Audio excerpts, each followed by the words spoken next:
তোমার হোয়াটসঅ্যাপে হয়তো 1000টার বেশি কন্ট্যাক্ট আছে, তোমার ইনস্টাগ্রামে হয়তো 1000-এর বেশি ফলোয়ার্স আছে, বা তোমার প্রাইভেট টিচারের ওখানে 100-র বেশি বন্ধু আছে।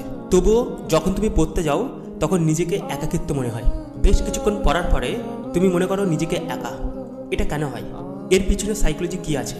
তুমি বন্ধুদের সাথে ঘুরছো, কথা বলছো, খুব আনন্দ করছো, কিন্তু পড়ার টেবিলে পড়তে যাওয়ার সময় নিজেকে কেন একা মনে হয়? এর উত্তর আমি দেব, এবং আমি এই প্রবলেম থেকে বেরিয়ে আসার জন্য একটা টেকনিক ইউজ করব।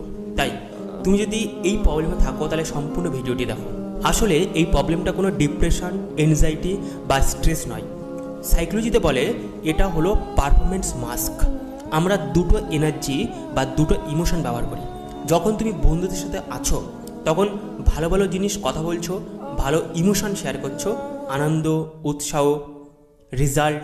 কিন্তু যখন তুমি পড়তে চাইছো বা পড়ার জন্য প্রস্তুত হচ্ছ তখন তোমার মধ্যে কিছু নেগেটিভিটি, অর্থাৎ ভয়, গিল্ট, আবার পড়তে হবে, কষ্ট, অতীতের ব্যর্থতা, এগুলো তুমি ফিলিংস করছো। আর এই দুটো ইমোশনের জন্য তোমার পড়াশোনার সময় তুমি বোরিং ফিল করছো, একাকিত্ব মনে হচ্ছে, যেন মনে হচ্ছে তুমি পৃথিবীতে একা। তোমাকে এই একা যুদ্ধেতে কেউ নামিয়ে দিয়েছে, বাট বন্ধুদের সাথে থাকলে তোমার মনে হয় যে টাইম কখন চলে গেল, কারণ তুমি আনন্দের সঙ্গে ওই টাইমটা স্পেন্ড করেছো।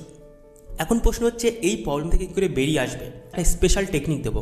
এই টেকনিকটা খুবই কার্যকরী, এবং এই টেকনিকটা তুমি কবে থেকে ফলো করছো সেটা আমাকে কমেন্টে লিখতে হবে। পড়ার টেবিলে একটা মূর্তি রাখতে হবে, যে কোনো মূর্তি, এবং সেই মূর্তিটাকে ভাবতে হবে এটা তোমার স্টাডি পার্টনার। যেরকম লাইফ পার্টনার থাকে, ঠিক তেমন একটা স্টাডি পার্টনার, এবং সেই মূর্তিটা তোমাকে দেখছে, তুমি পড়ছো, এবং যখন তুমি পড়া হয়ে যাচ্ছে তখন সেই মূর্তির সাথে তুমি কনভারসেশন করছো। ঠিক আমার একটা মূর্তি আছে, যখন আমি কাজ করি তখন আমি ফিল করি যে আমার সামনে আছে, এবং কাজটা আগের থেকে বেশি বেনিফিট হয় বা রেজাল্ট ক্রিয়েট হয়।